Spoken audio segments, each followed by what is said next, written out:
Accident করে মানুষ মারা যায়, গাড়ি অ্যাক্সিডেন্ট করে মানুষ মারা যায়, লঞ্চ ডুবে মানুষ মারা যায়, বিদ্যুতের শকে মানুষ মারা যায়। এর বান্দা তাকায় দেখো, তোমার মতো আমার মতো কত যুবক ঘুমের করে মরিয়া যায়। এর বান্দা তুমি কেন আল্লাহর পথে ফিরে আসলা না?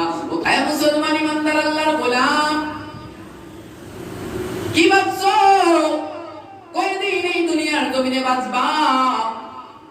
এই দুনিয়ার জমিন এমন একটা জমিন, এই জমিনে নমরুদও থাকতে পারে নাই, হামানও থাকতে পারে নাই, ফিরআউনও থাকতে পারে নাই, সাদ্দাও থাকতে পারে নাই, আবু জেহেলও থাকতে পারে নাই, উতবাও থাকতে পারে নাই, সাহেবও থাকতে পারে নাই, মুরিয়ানি নামক যে গোলাম বন্য নবী দাবিদারটাও থাকতে পারে নাই। এই জমিনে কেউ থাকতে পারবো না রে ভাই।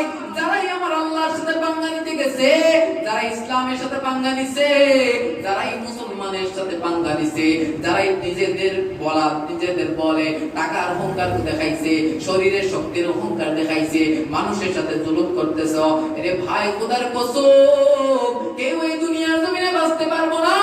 আমাদেরকে একদিন হঠাৎ করে পিছন থেকে মালাকুল মউত পাকড়াও করবে।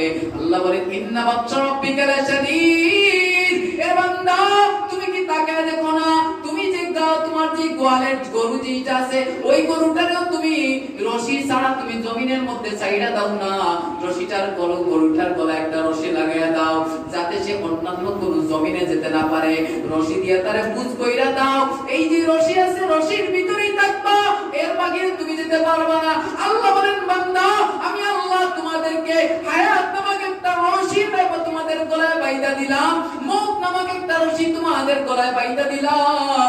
এরে বান্দা ভাবতেছো তুমি অনেক বছর বাঁচবা, এরে বান্দা ভাবতেছো বৃদ্ধ হওয়ার পর নামাজ পড়বা, ভাবতেছো বৃদ্ধ হওয়ার পর তুমি আল্লাহর পথে আসবা।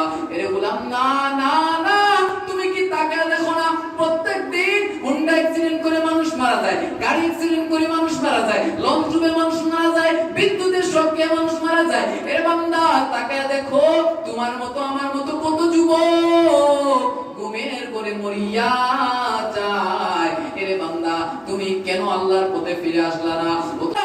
আমি আল্লাহর পথে আয়, আমি আল্লাহ তোকে ডাকি, বান্দা আয় আয় আয়। এক ফোঁটা চোখের পানি ফেলে আমি মালিকের কুদরতি পায়ে সিজদা দে, আমি আল্লাহ তোর জিন্দেগীর সব গুনাহ maaf করে দিব, তোর নামটা জান্নাতি খাতায় লিখে দিব। সুবহানাল্লাহ সুবহানাল্লাহ। মুসলমান ইমানদার আল্লাহর গোলাম, আমাদের বর্তমান যে পরিস্থিতি